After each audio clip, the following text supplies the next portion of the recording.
అనగనగా ఒక బద్ధకమైన పాడీగాడిద దయగల చాకలివాడు దగ్గర కష్టపడుతూ పనిచేస్తుంది.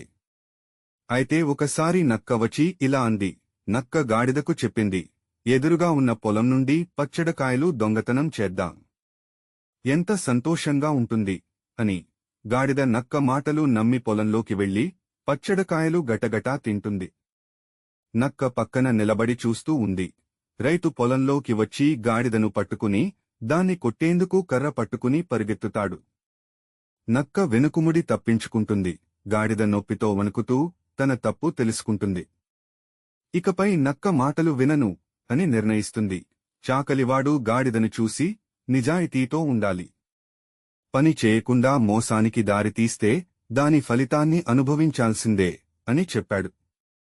ఈ కథలో నీతి ఏంటి అంటే, చెడు మాటలు వినడం మనల్ని కష్టాల్లో పడేస్తుంది.